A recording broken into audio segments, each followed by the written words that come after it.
Can I ask you a question really quick? For problem number 5.59, you put CCal as being positive, but I thought that it was supposed to be negative.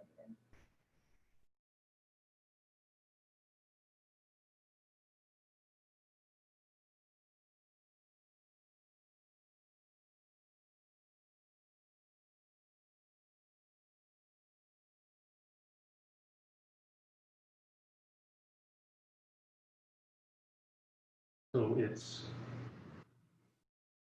negative because the heat's going out. So you change the sign. If the heat was going in,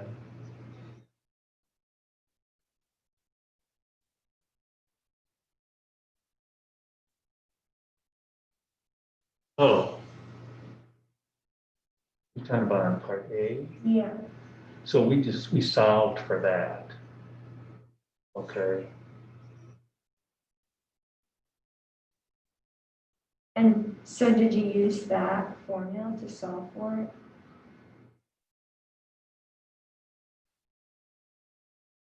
No, did not.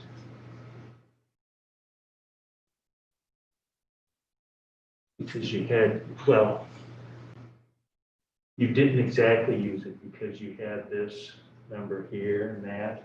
Check in the back of the book. What's the answer in the back of the book? Maybe I have it wrong. Let's see what you're saying. –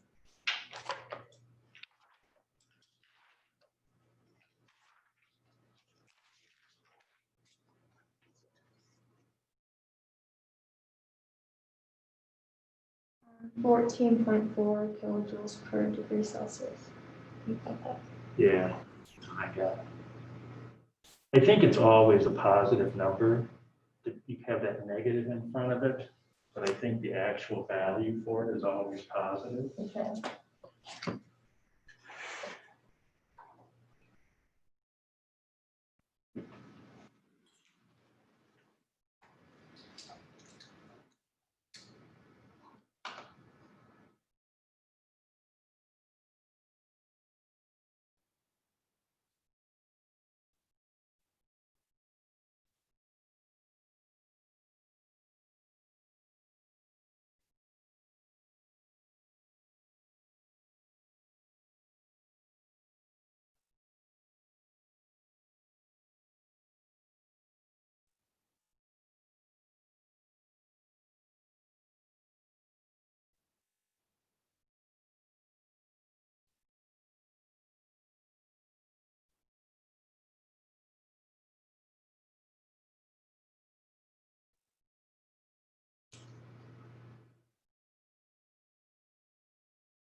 Morning. Come on.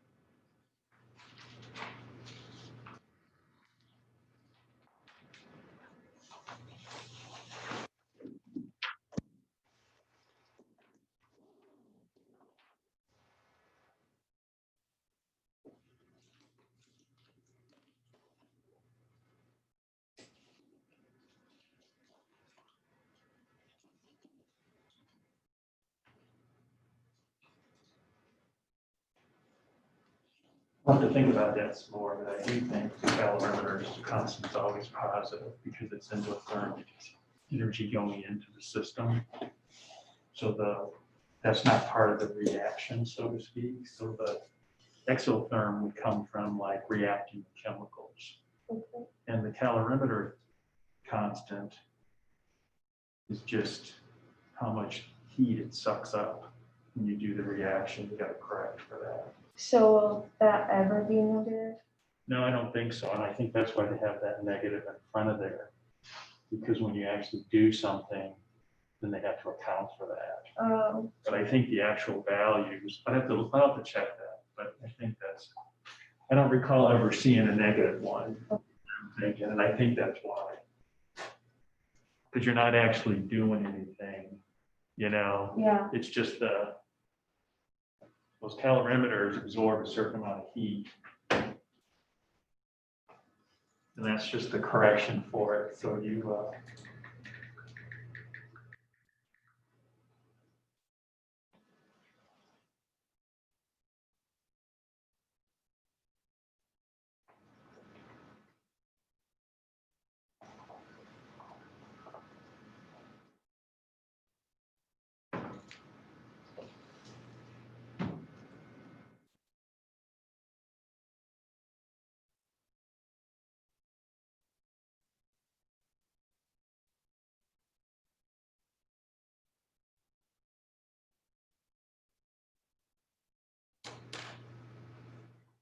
okay, we'll go ahead and get started. Can the people on Zoom see my slide and hear me? Yes, we can see your screen. Thanks.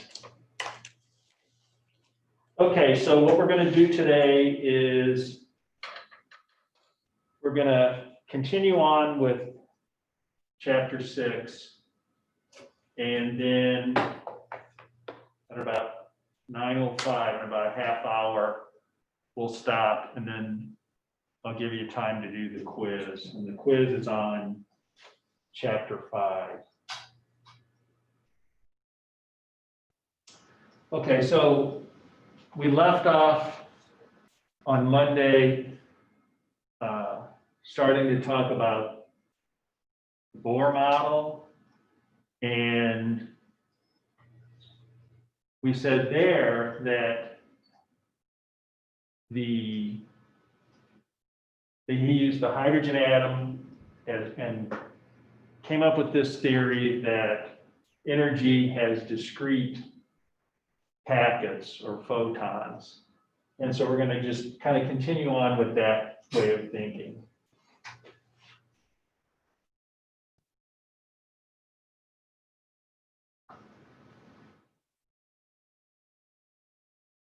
So electrons orbit in an allowed energy state. And because these are the allowed states, it doesn't like crash into the middle of it or anything like that. And energy, but the key thing on this is that energy is absorbed or emitted in discrete packets. And so the photon has this formula of energy equals Planck's constant, which is h times frequency. So what that tells us is that for one of these transitions, either absorbance of energy or emittance, it has to fit into this discrete level. So what that means is if it's not the right frequency, the transition's not going to occur. So you can put more intensity in, but if it's not the right frequency, you don't get that transition.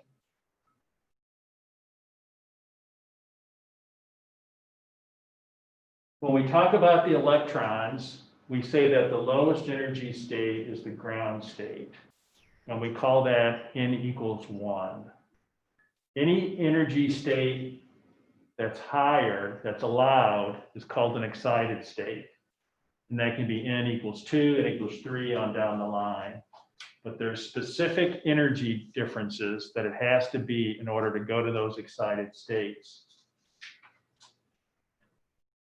So you can calculate what that energy difference is through this formula at the bottom. we have the delta E equals the final energy minus the initial energy. And so the minus 2.18 times 10 to the minus 18 joules, that's a constant. And then the 1 over n F squared minus 1 over n I squared, those are the levels that we're talking about.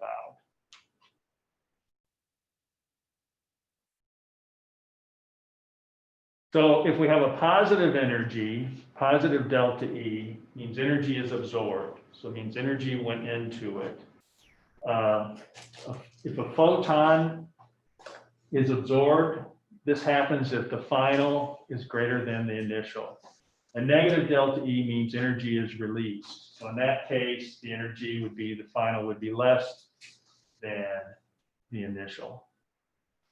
The key thing here, though, on all this is that the energy of the photon must equal the energy between the two states.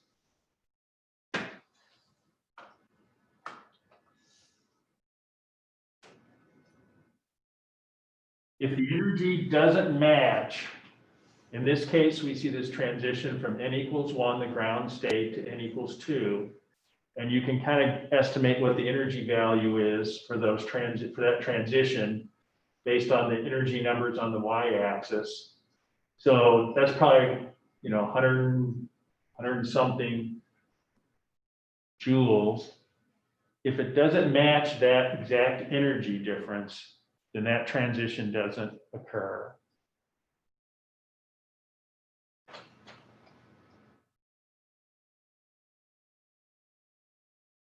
So sounds pretty good. Bohr worked this out. The problem is he used hydrogen as his model element to work this out. And it turns out it really doesn't work for anything but hydrogen. So some of the ideas that he had hold up, but some of the others don't. And the big one is that he had the electrons going in a circular motion, and that turns out to not be correct. It's a wave motion. And so that led to some further work that other people did to better explain it. But there were a couple of key things that came out of the Bohr model that carried through into the theory that we use now. One is that the electrons exist only in discrete energy levels, and you can describe those by quantum numbers. We'll talk about a little bit more about quantum numbers in a bit. And then, so electrons are at discrete energy levels. That's a biggie. And then the other is energy involved in the transition of an electron from one level to another. And that is discrete amounts of energy. And so the energy levels that the electrons exist in, and you can describe that with quantum numbers, and then also that you can transition these electrons from one level to another if you have the appropriate frequency of energy involved. So while the Bohr model wasn't perfect, it's like a lot of these things, you see where they get it partially correct, and then other people come along and take what they had and then expand upon that. So de Broglie theorized that light can have material properties. If light can have material properties, it should exist as a wave. So it should have wave properties. And so he came up with this relationship where wavelength equals Planck's constant divided by mass times velocity. And mass times velocity, that equals momentum. So this was his attempt to kind of incorporate the wave, what he felt should be a wave nature to. Here's some homework that take a look at that. I'm not going to go over the problems today. I prefer you look at it a little bit, and then we can go over it next week after you've had a chance to look at it. So I'm going to move on to the next part now. So Heisenberg came up with something called the Heisenberg uncertainty principle. And what it did is that it showed that that the momentum, that's that m times v of a particle, is known. The more precisely the momentum is known, the less precisely the position is known. So in other words, it's called the uncertainty principle because you're not really certain where anything's at. And so, but you get probabilities of where it can be. And you'll see some diagrams of that in a little bit. And I think it's the lab we're doing next week. We'll talk about some of this, where you actually see some visualization of this kind of stuff. So this brings us into quantum mechanics. So a lot of times people have heard of quantum mechanics, and we're going to just touch on it a little bit here. We're not going to get into the full physical chemistry of it. But a guy named Schrodinger developed a mathematical way to incorporate both the wave and particle nature of matter. And that's what's known as quantum mechanics. And there's a lot of math involved in it, which is great. If you continue on in chemistry and take physical chemistry in a couple of years, you'll get to do the math. But for right now, I think what we want to do is focus on this diagram on the right. So what you see is you see a three-dimensional axis combination. So you have the X and Y axes and also the Z axes. So think of that X axis as going into the board, into the slide. And so what the Schrodinger equation does, and quantum mechanics does, it calculates the probability of where the electrons are. And so in this case, if you look at where the darker dots are, that just means that's a higher probability. And so as you go out from that nucleus, you see that the dots get more spread out. So that's a lower probability. And so, but what it means is it can be found in any of those places. So the big thing with quantum mechanics and all this is that those electrons aren't just sitting there and not moving. They're actually moving around, and these are mathematical probabilities if you were going to find them where they could be at any one time.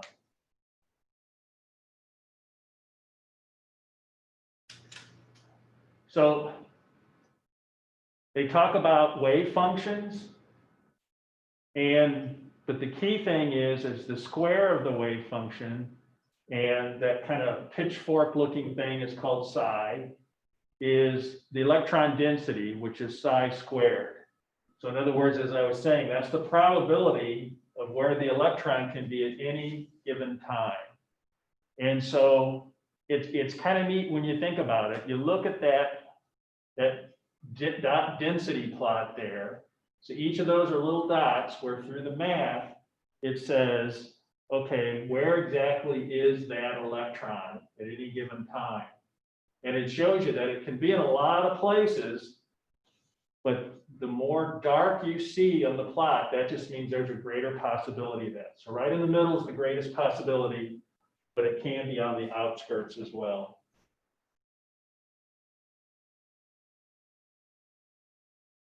So if you solve that wave equation, you get a set of wave functions, and we call that orbitals.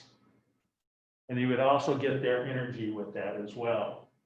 So each orbital describes a spatial distribution of electron density. So this one back here that we look at, we'll see in a moment that that's the s orbital. We'll see that in a moment, but that kind of tight packing around the middle like that, that's the s orbital, and it's that round shape. So the orbitals are described by a set of 3 quantum numbers, and we'll go through that in a moment.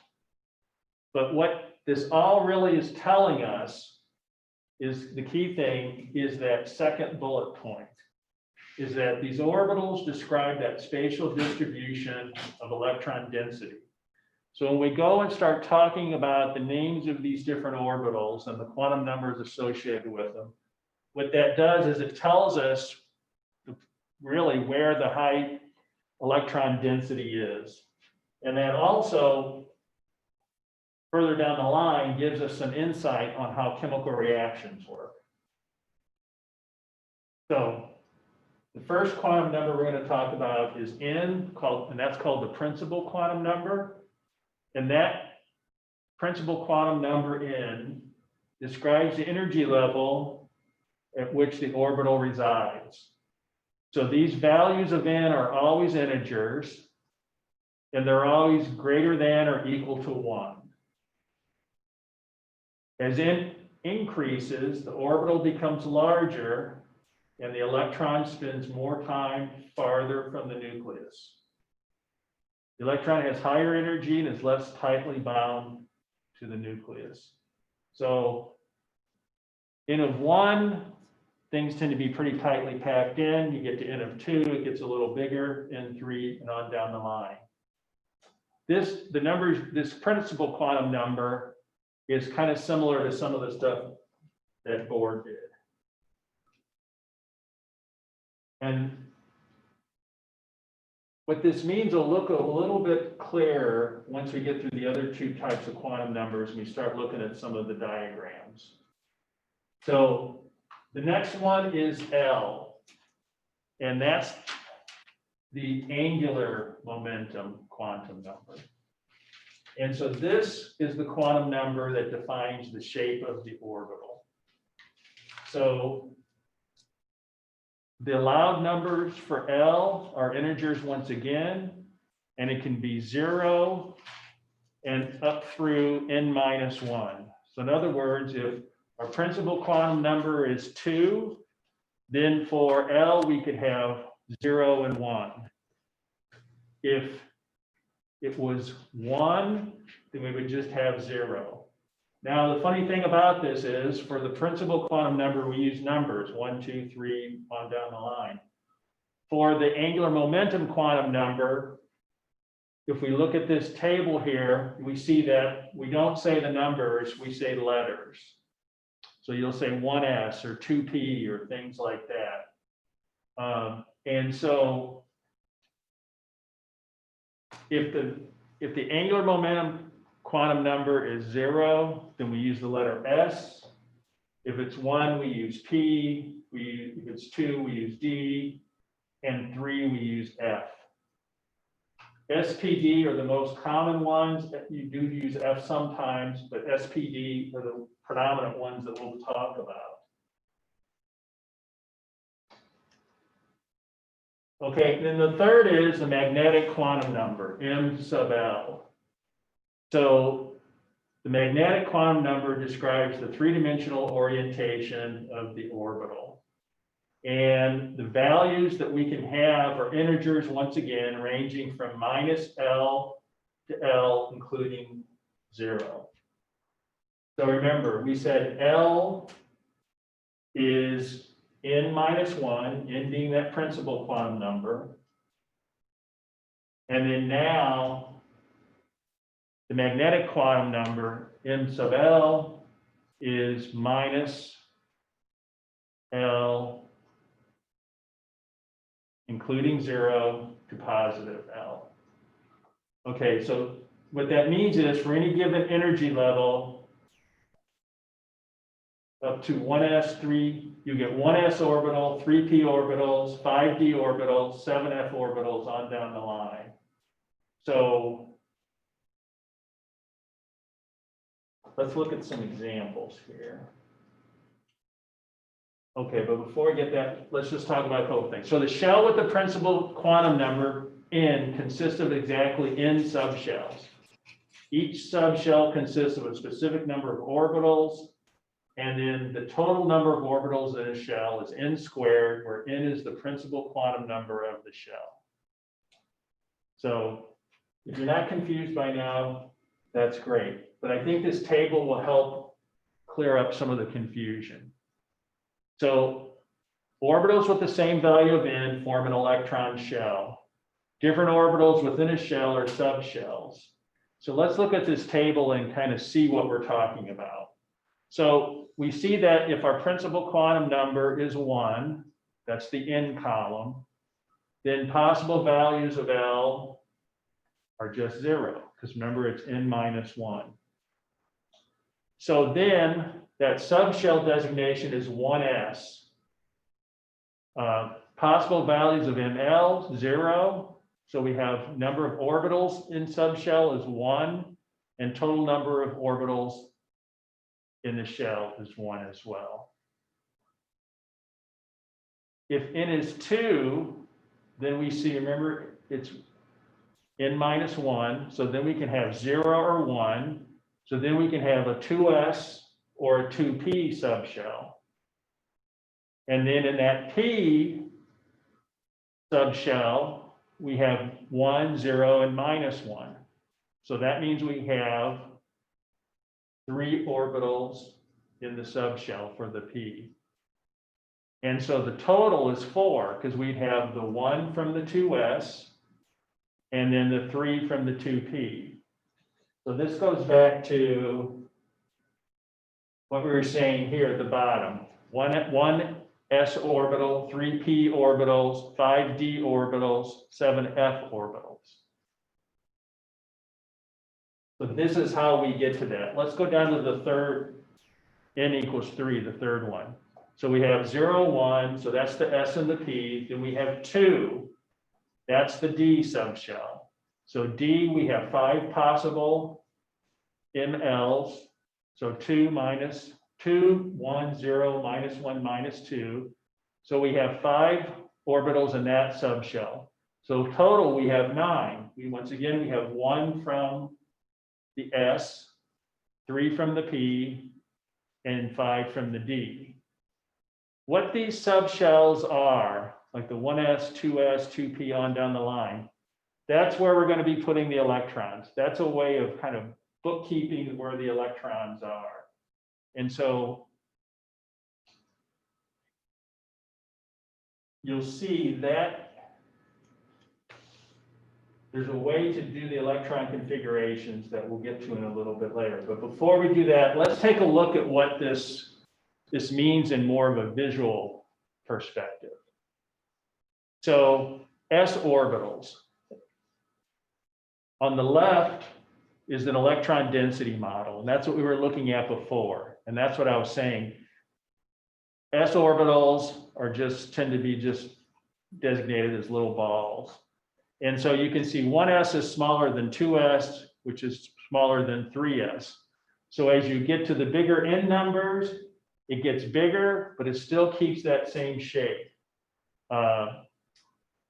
And so S always looks like that, always just looks like a ball. So what this means is there's a plot you can do called radial probability functions. And so as you go up, what you see is for 1s versus 2s versus 3s, that's on the bottom here from left to right. You see the peak is the highest probability that you're going where you're going to find the electrons. So it's the distance from the nucleus that you're most likely to find the electrons. And what you see is as you go up from 1s to 2s to 3s, that probability moves out away from the nucleus. And that's just because it's getting bigger, okay?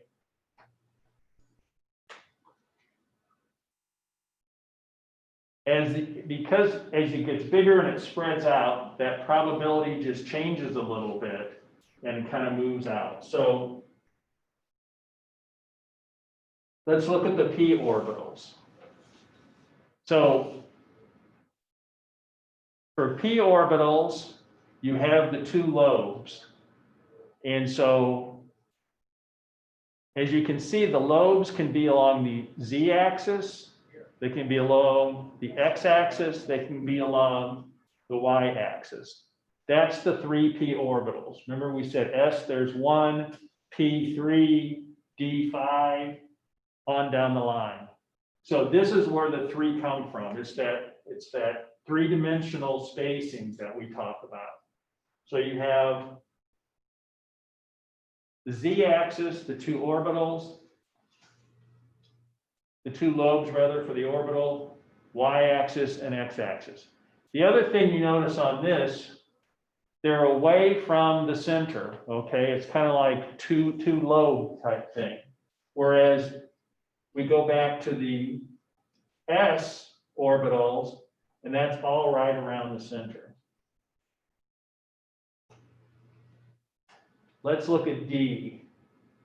So now with D, we have 5 different d orbitals, and the d orbitals have 4 lobes. And what we see is, we see them along those 3-dimensional axes again, and then we see them between the axes, and then the odd one is the last one, which is the 2 lobes with kind of the donut thing around the middle.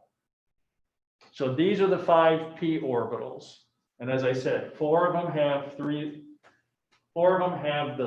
4 lobes, and then the 5th one has the 2 lobes with the kind of donut thing in the middle.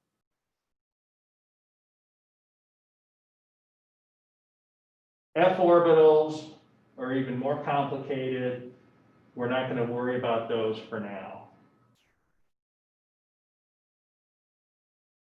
So when we talk about these orbitals, and we're going to use hydrogen as an example here, the orbitals at the same energy level, on the same energy level, have the same energy.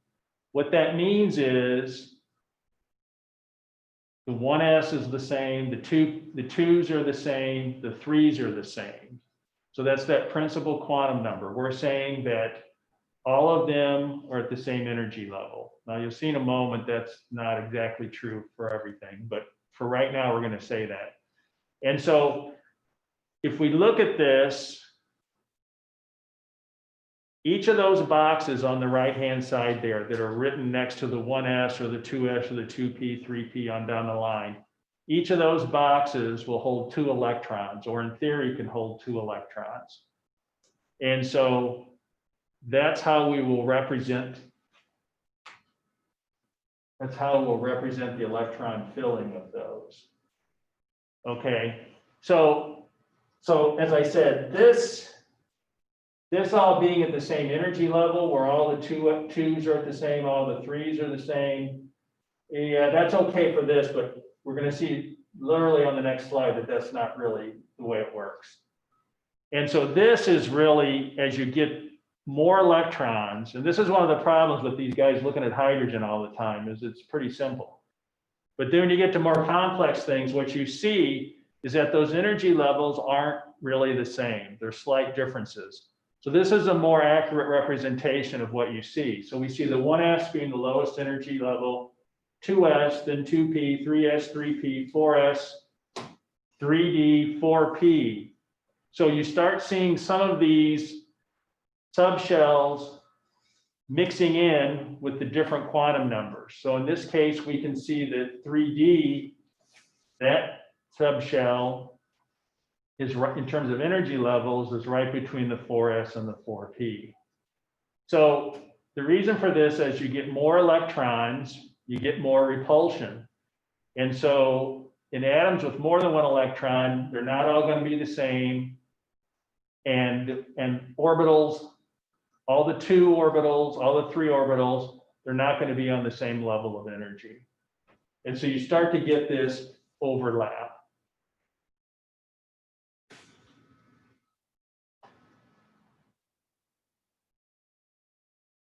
Okay, in case you haven't had enough quantum numbers, there is another one. It's called the spin quantum number, MS. And what this says is that 2 electrons in the same orbital do not have exactly the same energy. And so we usually refer to that as spin. And so if you put it into a magnetic field, it'll spin one way or the other, and that's what they're showing on the right-hand side there. And that resulted in this spin quantum number. And the spin quantum number can only have 2 values, +0.5 or -0.5. And so it's either, so basically it's plus or minus. And when you write it, you designate that by having the arrow go up or the arrow go down. So the Pauli exclusion principle says that no two electrons in the same atom can have the same set of 4 quantum numbers. Therefore, no two electrons in the same atom can have the exact same energy. So we may write some of these things at the same energy level, but no two are exactly the same because these quantum numbers have to be different in some fashion. They're not going to be exactly the same. So remember, we have N, we have L, we have ML, we have MS. So those are our 4 quantum numbers which describe the electron. And that description gives us a feel for where it is in that, call it the electron cloud. And so depending if it's a P or an S or a D orbital, we have those different shapes. That gives us a feel for it. And then we also have spin and some other things. But all this stuff is to give us a feel for where those electrons are located. Depending upon where they're located, that's going to impact their ability to react or absorb energy or emit energy or all this kind of stuff that we're interested in to do actual chemistry. So electron configurations, this is what we've been building up to. And this is something that you'll be expected to be able to do in the tests and quizzes and that, is that there's a way of writing the way the electrons are distributed in an atom, and that's called its electron configuration. The most stable organization is the lowest possible energy. And remember, we said that's called the ground state. And so when we write these electron configurations, we have a number that denotes the energy level. That's that principal quantum number. We have a letter denoting the type of orbital. So that's the S, the P, the D, the F. And then we have a superscript. So in this case, that's the little 5 there. That tells you how many number of electrons is in this orbital. So this is 4p5. So it's telling us it's a 4p orbital and it has 5 electrons in it.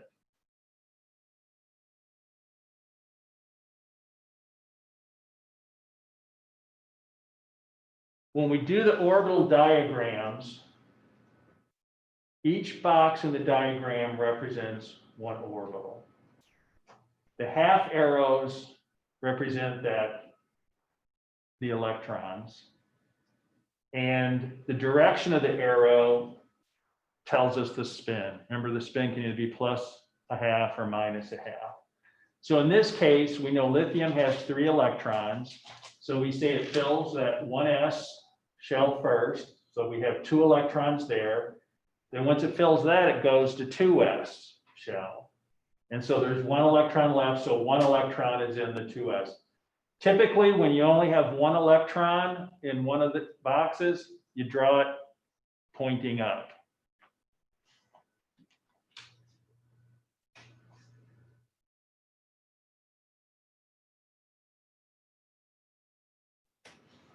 So I'm going to stop here because the next things get into doing these electron configurations.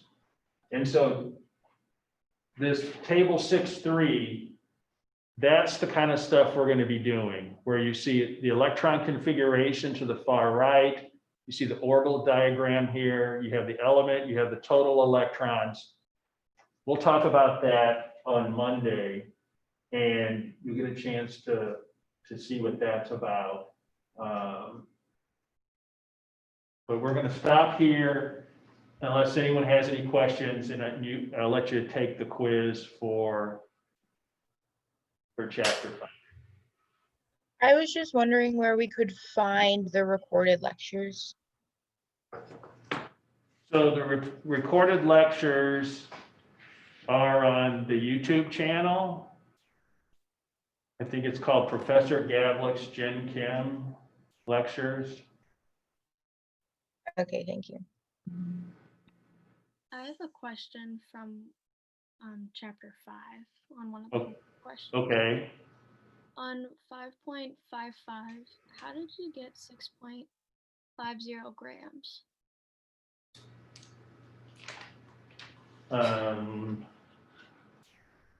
You know, I don't have the questions or the hold on a second. Which one did you say again? 5.55.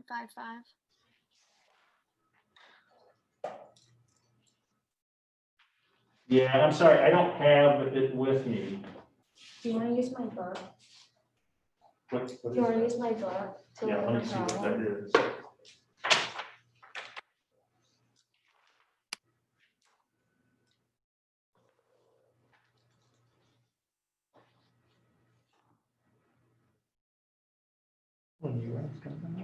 No, 5.7.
Okay, so are you still there with the question about 5.55?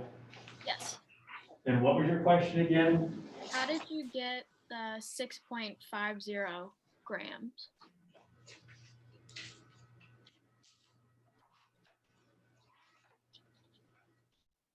Isn't that given in the problem? Well, you added it to the 100.0 grams of water. But I don't get how you got the 6.5.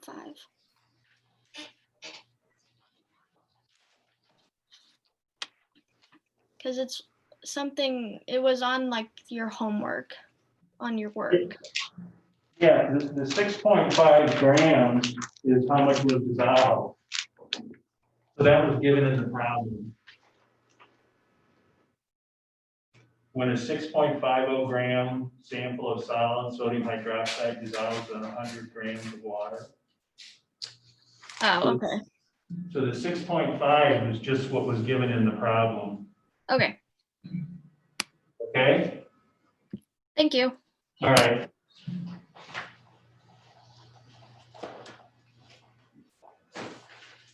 Mhm.